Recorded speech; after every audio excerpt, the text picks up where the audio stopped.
ધોરણ 12 સાયન્સ ગણિત સ્વાધ્યાય 1 સંબંધ અને વિધેયના પાઠ 19માં આપનું હાર્દિક સ્વાગત છે। આજે આપણે સ્વાધ્યાય 1ના દાખલા નંબર 9 થી 12નો અભ્યાસ કરીશું। સ્વાધ્યાય 1 એક્ઝામ્પલ નંબર 9 આપેલ અરિક્ત ગણ x નો ઘાત ગણ p of x છે। દિક ક્રિયા star p of x power set of x cross power set of x 2 power set of x a star b બરાબર a છેદ b દ્વારા વ્યાખ્યાયિત છે। એટલે કે a અને b છે એ દીકરીયા શું કહે છે? બંને ગણનો છેદગણ લેવો। ઓલ a અને b belongs to power set of x એટલે કે x ના ઘાત ગણના બે ઉપગણો છે દ્વારા વ્યાખ્યાયિત છે। સાબિત કરો કે x એ આ ક્રિયા માટે તટસ્થ ઘટક છે। એટલે કે x એટલે અરિક્ત ગણ જે x છે એ પોતે જ પોતાનો તટસ્થ ઘટક છે અને દીકરીયા સ્ટાર ને સાપેક્ષ પાવર સેટ ઓફ x માં કેવળ x જ વ્યસ્ત સંપન્ન છે। x એ તટસ્થ ઘટક છે અને પોતે જ પોતાનો વ્યસ્ત સંપન્ન છે એવું આપણે સાબિત કરવાનું છે। તો સૌથી પહેલા દીકરીયા સ્ટાર શું કહે છે એ આપણે સમજીએ। તો કે a સ્ટાર b બરાબર શું કરવાની છે પ્રક્રિયા? તો કે a ગણ અને b ગણનો છેદગણ લેવાની પ્રક્રિયા છે। હવે તટસ્થ ઘટક માટેની આપણે પ્રક્રિયાની વાત કરીએ તો ધારો કે e એ સ્ટાર માટે તટસ્થ ઘટક છે।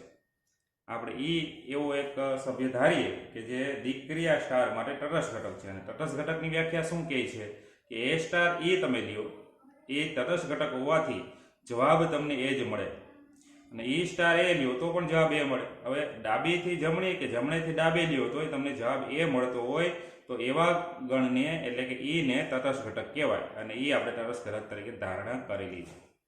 હવે સૌથી પહેલા હું પહેલા ઘટક માટેની આપણે વાત કરીએ તો a સ્ટાર e બરાબર એ થશે। હવે a સ્ટાર e બરાબર એ છે એટલે a સ્ટાર e પ્રક્રિયા શું કહે છે કે આ બે ગણનો છેદગણ એટલે a સ્ટાર a છેદ e બરાબર એ થાય।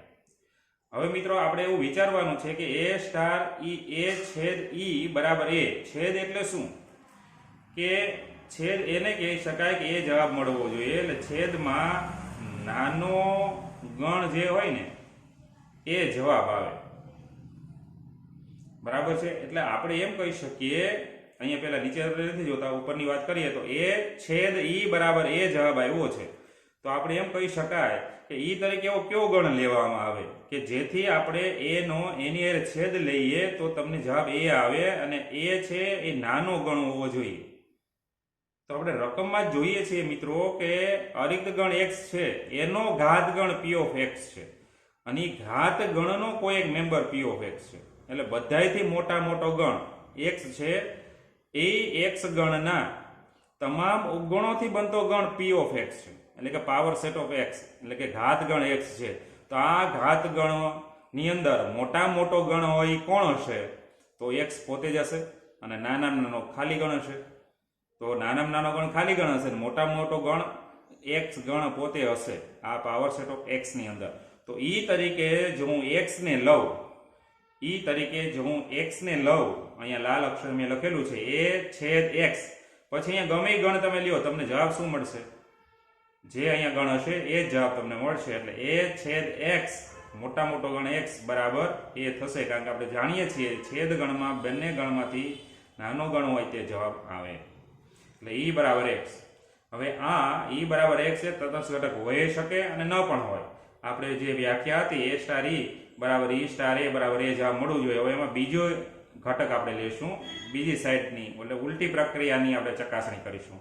ચકાસણી કરીએ e સ્ટાર a e એટલે કોણ છે તો કે x છે તો x સ્ટાર a એટલે શું તો કે x છેદ a x અને a નો છેદગણ લે શું જવાબ આવે તો x અને a માં મોટો હોય એ જવાબ આવે નાનો હોય જવાબ આવે તો નાનો ગણ કોણ થાય એ થાય એટલે એ જવાબ આવશે।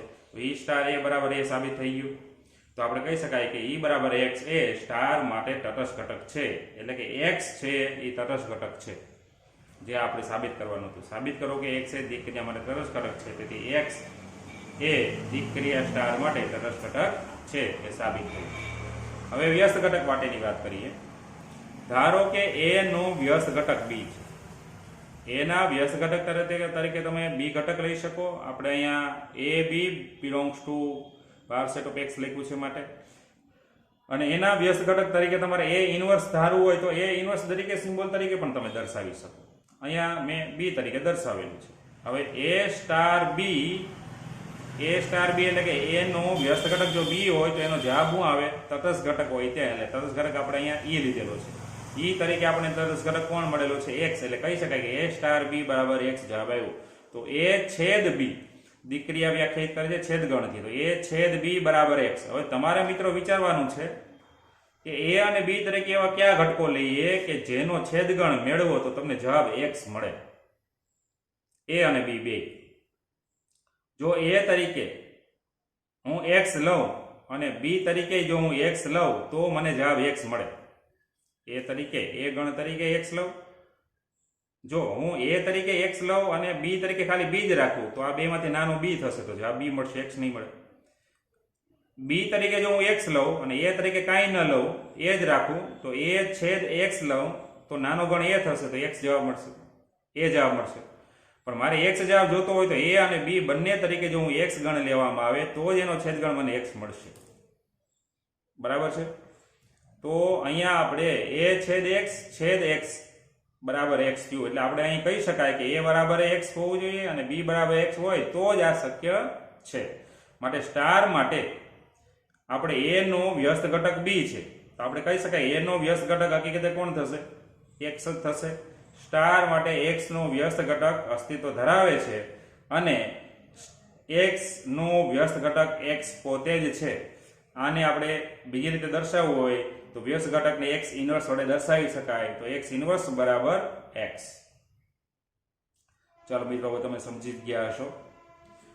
વ્યસ્ત ઘટક માટે ખાસ વસ્તુ તમારે યાદ રાખવી પડે. આના પછીના એક્ઝામ્પલ તરફ આપણે આગળ વધીએ. તો એક્ઝામ્પલ નંબર 10. ગણ 1 2 3 થી n પ્રદેશ આપેલો છે. થી 1 2 3 અપ ટુ n સપ્રદેશ સુધીના તમામ વ્યાપ્ત વિધેયોની સંખ્યા શોધો. મિત્રો, આપણે વ્યાપ્ત વિધેય કોને કહેશું? તો કે જેનો સહપ્રદેશ અને વિસ્તાર સમાન હોય એને વ્યાપ્ત કહેવાય. અથવા તો સહપ્રદેશના દરેક ઘટક માટે આમાં એનું પૂર્વ પ્રતિબિંબ સમાયેલું હોય. બરાબર? એટલે કે આના દરેક ઘટક માટે આમાં એનું પ્રતિબિંબ મળવું જોઈએ, આમાં કોઈ ઘટક બાકી રહેવો જોઈએ નહીં, તો એને વ્યાપ્ત વિધેય તરીકે આપણે ઓળખીએ છીએ. અહીંયા જે ગણ આપ્યો છે, ગણનું નામ નથી આપ્યું, હું એને નામ આપી દઉં તો અહીં a બરાબર 1 2 3 થી n સુધીના ઘટકો આપેલા છે. તો વિધેય f a થી a થશે. a થી a આપેલું છે. એ ગણની અંદરના ઘટકો ક્યાં ક્યાં આપ્યા છે આપણે જોઈએ તો 1 2 3 થી n આપ્યું છે. તેને આગળનો ઘટક હું લખી શકાય? n - 1 લખી શકશું. આપણે એને પ્રદેશ તરીકે ઓળખશું.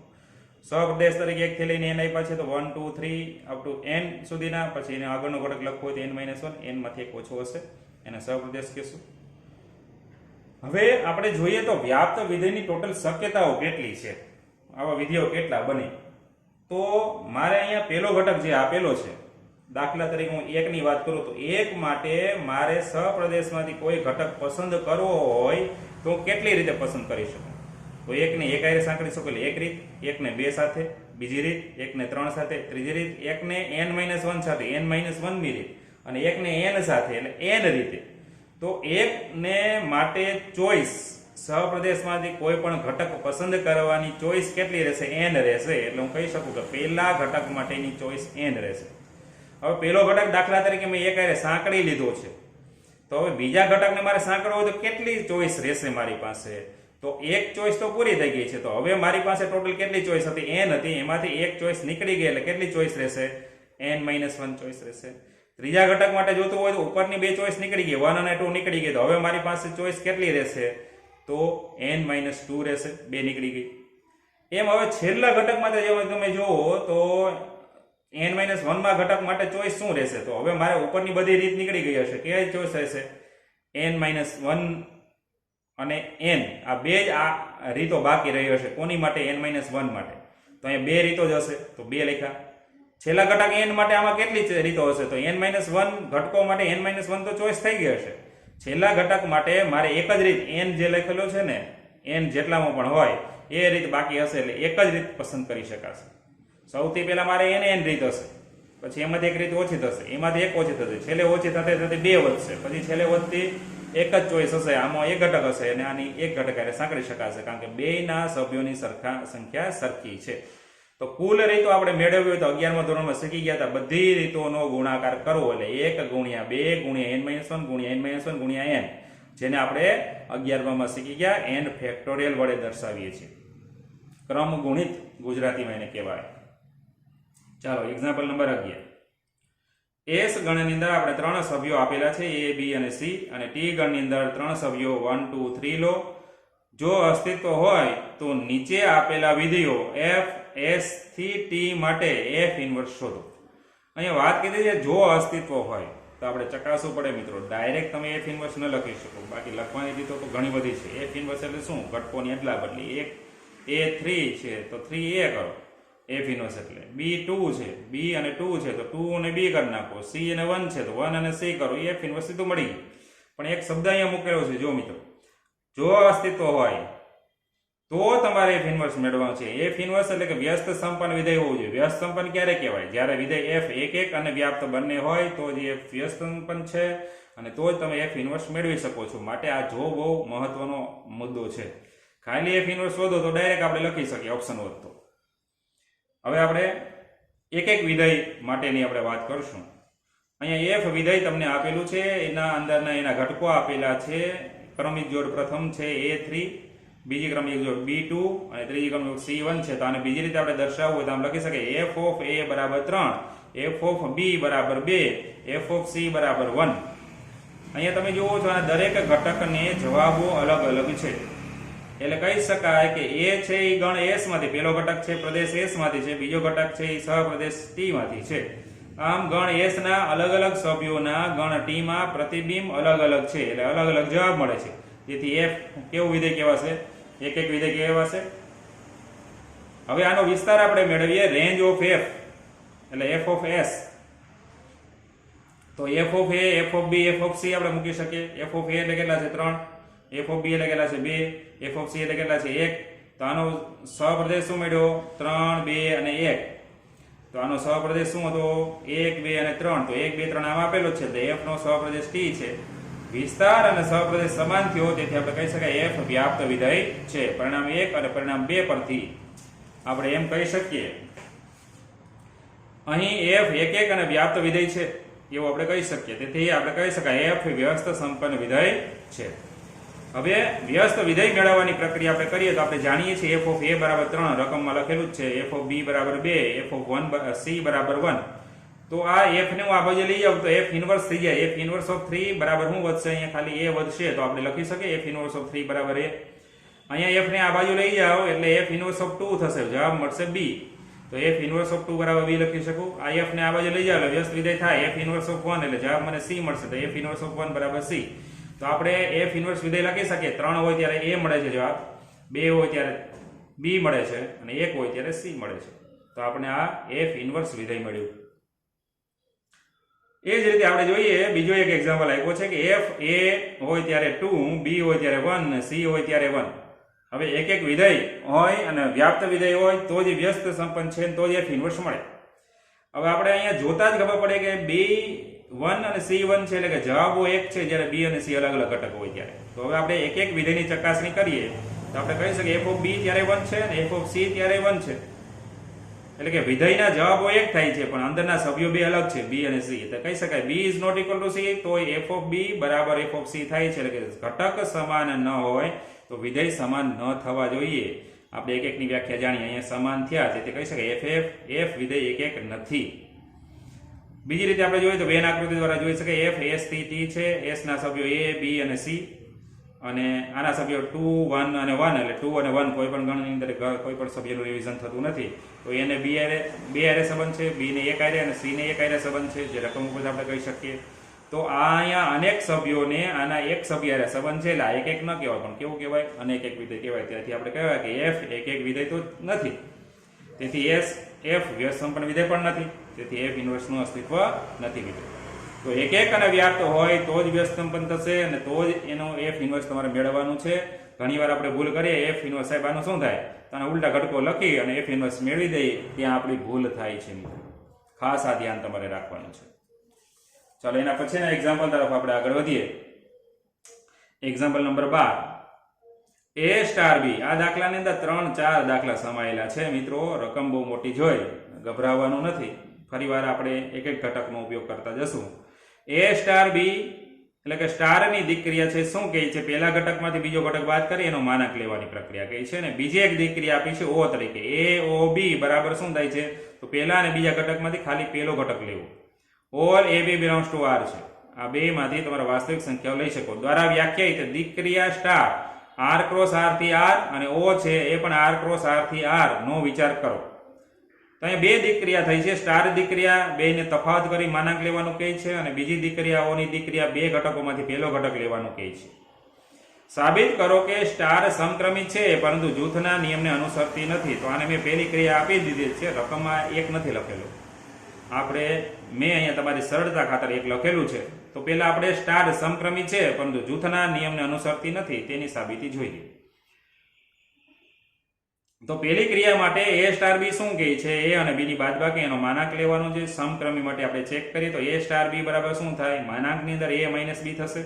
માનાંક હોવાથી a માઇનસ b કરો કે b માઇનસ a કરો કંઈ ફરક પડતો નથી. દાખલા તરીકે મિત્રો જુઓ તો હું અહીંયા માનાંકની અંદર 2 માઇનસ 3 કરું તો 2 માઇનસ 3 એટલે માઇનસ 1 વધે, જવાબ માનાંક એટલે 1 થશે. અને માનાંકની અંદર 3 માઇનસ 2 કરું તો માનાંકની અંદર 1 થશે, 1 નો માનાંક એ 1 થશે, જવાબ સરખો જ આવવાનો છે. એટલે a માઇનસ b તમે લખો કે b માઇનસ a તમે લખો, જવાબમાં ફરક પડતો નથી. એટલે આપણે b સ્ટાર a લખી શકીએ. એટલે a સ્ટાર b બરાબર b સ્ટાર a થયું, તેથી સ્ટાર સમક્રમી છે. હવે જૂથના નિયમ માટે આપણે ચેક કરીએ અને કોઈ ઉદાહરણ દ્વારા જઈને સમજીએ તો વધારે સરળતાથી સમજાય. તો 1, 2 અને 3 છે વાસ્તવિક સંખ્યાઓના કોઈ 3 સભ્ય લીધા છે, જેમાં મેં પ્રથમ, બીજે અને ત્રીજે જોડીને જૂથમાં રાખેલી છે. પ્રથમ ઘટકને અલગ રાખ્યો છે તો 1 સ્ટાર કૌંસમાં 2 સ્ટાર 3 કૌંસ પૂરો બરાબર પેલા કૌંસનું સાદરૂપ થાય તો 1 સ્ટાર કૌંસનું સાદરૂપ 2 અને 3 ની દીકરીએ શું કહે છે, માનાંકની અંદર 2 માઇનસ 3. 2 માઇનસ 3 એટલે શું વધશે, માનાંકની અંદર માઇનસ 1 વધશે. માઇનસ 1 નો માનાંક શું થશે, 1. તો 1 સ્ટાર 1, 1 સ્ટાર 1 એટલે શું, માનાંકમાં 1 માઇનસ 1, 1 માઇનસ 1 એટલે શું થાય, 0. 0 નો માનાંક શું થશે, 0. એટલે આનો ઘટકનો જવાબ આવ્યો 0. હવે બીજી જૂથની વાત કરીએ તો પહેલા અને બીજાને જૂથમાં રાખીને ત્રીજા સભ્યને અલગ રાખીએ તો એનો જવાબ આવશે, પહેલા જૂથની પ્રક્રિયા થશે તો 1 માઇનસ 2 એનો માનાંક થશે 1 માઇનસ 2 એટલે માઇનસ 1, માઇનસ 1 નું માનાંક એટલે 1 એટલે 1 લખ્યું છે. 1 સ્ટાર 3 એટલે શું, તો કે 1 માઇનસ 3 એનો માનાંક એટલે 1 માઇનસ 3 એટલે શું, માઇનસ 2, માઇનસ 2 નો માનાંક એટલે શું, 2. તો મિત્રો તમે જોવો છો 0 અને 2 જવાબ સમાન નથી. તેથી આપણે કહી શકીએ કે 1 સ્ટાર કૌંસમાં 2 સ્ટાર 3 કૌંસ પૂરો ઇઝ નોટ ઇક્વલ ટુ કૌંસમાં 1 સ્ટાર 2 કૌંસ પૂરો 3 સ્ટાર 3 બે સમાન નથી. તેથી સ્ટાર જૂથના નિયમનું પાલન કરતું નથી. એટલે સમક્રમી તો છે પરંતુ જૂથના નિયમનું પાલન કરતી નથી. પહેલી આપણી માંગ હતી એ પૂરી કરી આપણે, સ્ટાર સમક્રમી છે પરંતુ જૂથના નિયમને અનુસરતી નથી. બીજી ક્રિયાની વાત કરીએ. ઓ જૂથના નિયમને અનુસરે છે પરંતુ સમક્રમી નથી. ચાલો એની સાબિતી જોઈએ. ઓ શું કહે છે, a o b બરાબર a, બે ઘટકોમાંથી પહેલો ઘટક લેવાનો. સમક્રમી માટે ચેક કરીએ 2 3 બિલોંગ્સ ટુ r આપણે લઈ શકાય. 2 સ્ટાર 3 સ્ટાર, સોરી મારે અહીંયા સ્ટાર લખાઈ ગયું છે, અહીંયા આવશે o. 2o3 બરાબર 2 આવશે, પહેલો ઘટક આવશે. અને 3o2 એટલે શું આવશે, 3 આવશે. 2 અને 3 છે એ સમાન ઘટકો નથી એટલે કહી શકાય 2o3 is not equal two 3o2 એટલે o છે સમક્રમી નથી. 1 2 3 બિલોંગ્સ ટુ r માટેની વાત કરીએ તો આપણે અહીંયા જૂથના નિયમને અનુસરવાની વાત અહીંયા કરશું. તો સૌથી પહેલી આપણે વાત કરીએ તો કે 1o કૌંસમાં 2o3 એટલે કે 2 અને 3 બીજા અને ત્રીજા ઘટકને મેં જૂથમાં રાખ્યા છે. 2 અને 3o છે તો એમાં પહેલો ઘટક 2 લેવાનો થાય એટલે 1o2 જ રહેશે. અહીંયા જવાબ 2 જ આવશે. 1o તો એમ રહેશે, 1o2 એમાં પહેલો ઘટક જ આવશે 1. હવે 1 અને 2 પહેલા અને બીજા ઘટકને જૂથમાં રાખી ત્રીજા ઘટકને અલગ રાખીએ તો 1o2 કૌંસમાં o3 કૌંસનું સાદરૂપ પહેલા આપીએ તો બે ઘટકમાંથી પહેલો ઘટક આવશે એટલે 1o3. આ બે ઘટકોમાંથી પહેલો ઘટક આવશે એટલે 1 એટલે બેના જવાબ સરખા છે. એટલે આપણે કહી શકાય 1o કૌંસમાં 2o3 કૌંસ પૂરો ઇક્વલ ટુ 1o2 કૌંસ પૂરો o3 બે સમાન છે એટલે o જૂથના નિયમનું પાલન કરે છે. ચાલો આપણે બે ઘટકો સુધીનો પ્રશ્ન પૂરો કર્યો. હવે ત્રીજા ઘટક સુધી જઈએ.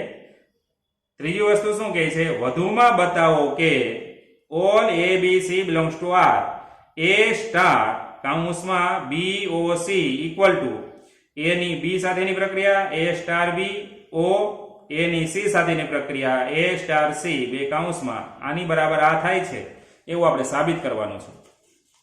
ચાલો મિત્રો આપણે જોઈએ તે. એ અહીંયા મેં પાછું લખ્યું છે star all A B C belongs to R, A star B O C બરાબર એ સ્ટાર બી ઓ કૌંસમાં એ સ્ટાર સી, આવું બતાવવું છે. તો પેલા હું ડાબી બાજુ લખું એ સ્ટાર બીઓસી, એ સ્ટાર બીઓસી મેં લખ્યું છે. તો કૌંસનું સાદુરૂપ આપીએ તો બીઓસી શું કહે છે, ઓ ઘટના એમ કહે છે પેલો ઘટક હોય તે જવાબ આવે. તો એ સ્ટાર અને આ બે માંથી પેલો ઘટક છે બી એટલે બી આવ્યો. એ સ્ટાર બી શું કહે છે, તો માનાંકની અંદર બે ઘટકોની બાદબાકી એટલે એ માઇનસ બી એનો માનાંક જવાબ 1, પરિણામ 1 મળ્યું આપણે. હવે બીજી ડાબી બાજુની આપણે જમણી બાજુની આપણે વાત કરીએ તો એ સ્ટાર બી ઓ એ સ્ટાર સી છે. એ સ્ટાર બી શું કહે છે, માનાંકની અંદર એ માઇનસ બી આપણે લેવાનું થાય ઓ એમને આ કૌંસનું સાદુરૂપ આપે એ સ્ટાર સી શું કહેશે, એ માઇનસ સી એનો માનાંક થશે.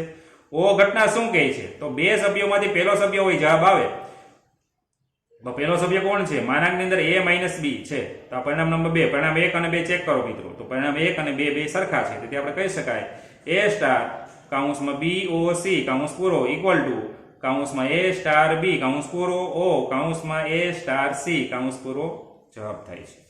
આ ત્રીજાનો જવાબ હતો. આગળની રકમમાં ચોથો મુદ્દો છે એ જોઈએ.